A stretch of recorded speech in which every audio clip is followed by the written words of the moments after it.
Hello friends, कैसे हैं आप लोग। आज हम बात करेंगे एक छोटी सी प्रेयर के बारे में।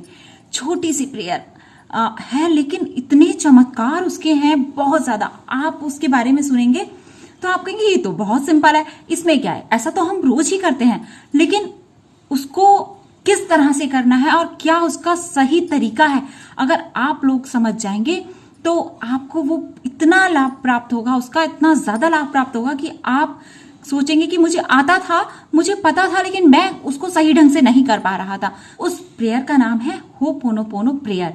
सभी धर्मों ने उसके बारे में बताया है कि ऐसा करने से हम बहुत सारे दुखों से निकल जाते हैं।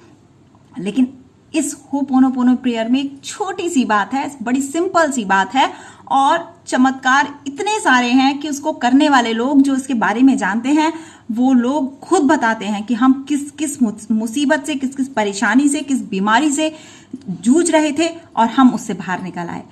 तो वो 4 लाइनें मैं सबसे पहले आपको बताऊंगी कि वो 4 लाइनें क्या हैं। वो 4 लाइनें हैं, I am sorry, please forgive me, I love you and thank you. बस इतनी सी प्रेयर है।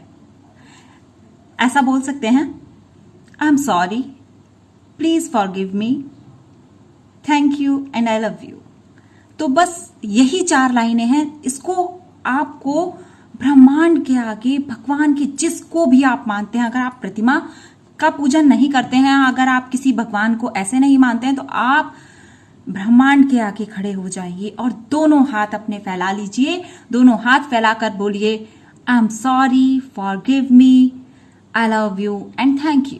बस इतना ही बोलना है और उसको अंदर से फील करना है। जैसे आप किसी से क्षमा मांगते हैं, उस बात को आप कैसे फील करके मांगते हैं, उस चीज को फील करना है।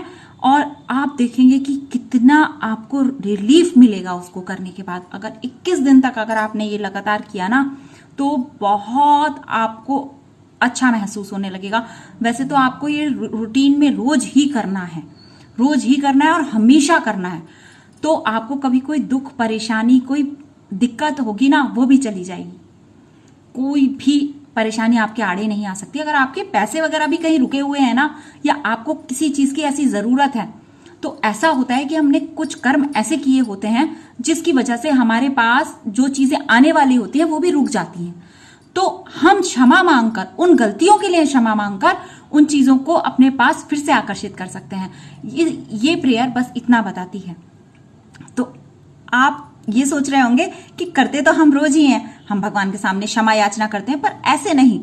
सिर्फ हम उसको बोल दें क्षमा करना, भगवान क्षमा क्षमा, तो ऐसे काम नहीं बनता। हम अगर उसको प्रॉपर तरीके से फील करके अगर हम किसी चीज को करते हैं, तो आप समझ लीजिए फिर उसका असर ही कुछ और होता है। लॉ ऑफ अट्रैक्शन के अंदर हर चीज को फील करना बताया है। उन्होंने बताया कि अगर आप महसूस करते हैं किसी भी चीज को, तो वो आपकी तरफ आकर्षित होती है। तो इस प्रकार इस प्रार्थना को बोलना है। ये प्रार्थना तो इंग्लिश में थी, पर हम लोग हिंदी बोलते हैं, और जो भी हमारी मातृभाषा है, मतलब हिंदी हमारी मातृभाषा है, लेकिन और जो भी लोग जो भी जिस भी भाषा में बोलते हैं, मैं तो कहूंगी इसका उस भाषा में उसको रूपांतरित करके पढ़ें। क्योंकि हम जो भी फील कर पाते हैं अपने अनुसार, अगर हम कोई भी बात हिंदी में बोलेंगे तो हम उसे अच्छी तरह फील कर पाएंगे। अगर हमारी भाषा इंग्लिश होती है तो हम उसे इंग्लिश में अच्छी तरह फील कर पाएंगे। तो इस तरह से आप ये देख लीजिए आप किस चीज में कंफर्टेबल हैं, उस तरह से इसको बनाइए। मैंने इसका एक हिंदी रूपांतरण किया और उसको अपने ऋषि मुनियों से पूछा। उन्हें सब जगह से ये चीज बताई गई। जो भी इस लॉ ऑफ अट्रैक्शन में जो लोग थे, जो मेरे ऊपर हैं, जो मेरे गुरु हैं, उन लोगों के थ्रू जैसे मैंने बातचीत की, तो उन्होंने मुझे बताया कि ये जो आपने हिंदी में बनाया है, ये प्रूव्ड है कि ये बोलने से आपकी बात परमात्मा तक अवश्य पहुंचेगी और आपकी बात ब्रह्मांड में फैलकर जहां आप पहुंचाना चाहती हैं वहां पहुंचेगी। सबसे पहले आपको अपने भगवान का नाम लेना है। बस अपने मन में जिनको भी आप मानते हैं, जिन पे भी आपकी श्रद्धा है, वहां क्षमा प्रार्थना करनी है। तो वो किस प्रकार है मैं आपको करके बताती हूँ, और आप उसको अपने अनुसार भी ढाल सकते हैं, अपने शब्दों में भी ढाल सकते हैं। और मेरा अच्छा लगता है आपको बोलना, तो आप उसको भी बार बार सुन सकते हैं, और नहीं तो उसको कहीं लिख भी सकते हैं। तो मैं बोलती हूँ, हम इस प्रार्थना को इस प्रकार बोलेंगे।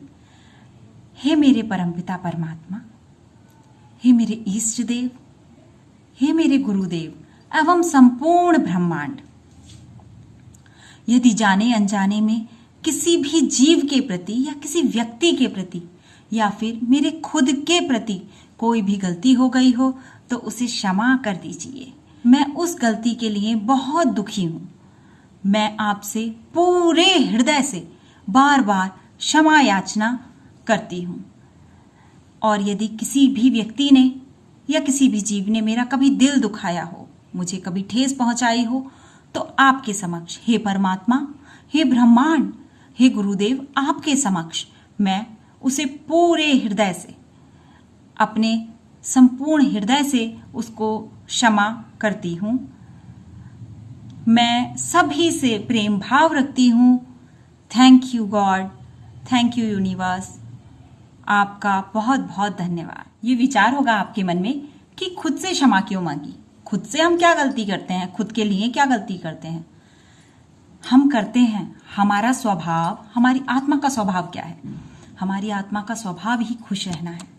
जब जब हम खुश होते हैं तो ये प्रकृति हमारे ऊपर जिसे सब कुछ बरसा देती है। जब जब हम मुस्कुराते हैं तो संपूर्ण ब्रह्मांड हमारे लिए सब कुछ करने के लिए तैयार हो जाता है, सब देने के लिए तैयार हो जाता है। तो हमारा स्वभाव ही है खुश रहना। लेकिन हम क्या करते हैं कि थोड़ा सा दुखाया और रोने लगते हैं, बिलखने लगते हैं, परेशान हो जाते हैं, चिंता में ग्रसित हो जाते हैं। ये सब देकर हम अपने शरीर को बहुत कष्ट देते हैं, हम अपनी आत्मा को कष्ट देते हैं। तो ये हमारे लिए महापाप होता है। ये पाप करते हैं तो हमें इसकी क्षमा मांगनी होती है। हम भगवान से, ब्रह्मांड से, सबसे क्षमा याचना करते हैं और अपने दुखों का अंत करते हैं। अगर हम अपने को भी सताते हैं ना तो वो भी कहीं ना कहीं जाकर हमें दुखदाई होता है, हमारे कर्म बनते हैं और हमारे लिए नई नई परेशानियां पैदा करते हैं। तो इसलिए हमने यहाँ खुद से क्षमा मांगी।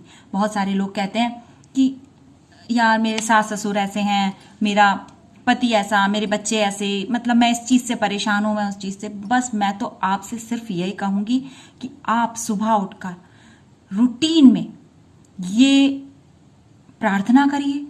रात को सोने से पहले एक बार बोल दीजिए और सुबह उठकर एक बार बोल दीजिए। आपकी सारी परेशानियां खत्म हो जाएंगी, सारे रिश्ते बहुत प्यार भरे हो जाएंगे और दूर भी कोई अगर यदि नाराज होगा तो वो बिल्कुल आपसे बातचीत करने लगेगा, आपके करीब आने लगेगा और आपसे उसकी नाराजगी खत्म हो जाएगी। आप घर बैठे ये प्रेयर करेंगे और वहां उसकी नाराजगी दूर हो जाएगी। अब मैं अगली वीडियो में आपको बताऊंगी कि दूर रहने वाला व्यक्ति से अगर किसी एक व्यक्ति विशेष के प्रति आपको अपराध बोध है, अगर आपको लगता है कि मैंने उस व्यक्ति के प्रति ये गलती की है और मैं अब उससे क्षमा नहीं मांग पा रही हूं, तो उसको हम कैसे दूर करें। तो आइए बने रहिए मेरे साथ मेरे YouTube चैनल ब्रह्मांड एक कल्प वृक्ष में। दोस्तों, यदि आपको मेरी वीडियो वाकई अच्छी लगी हो तो प्लीज़ लाइक कीजिए।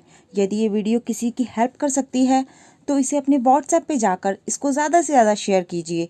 कमेंट करके बताइए कि आपको वीडियो कैसी लगी और आप अपनी समस्या भी कमेंट बॉक्स में बता सकते हैं।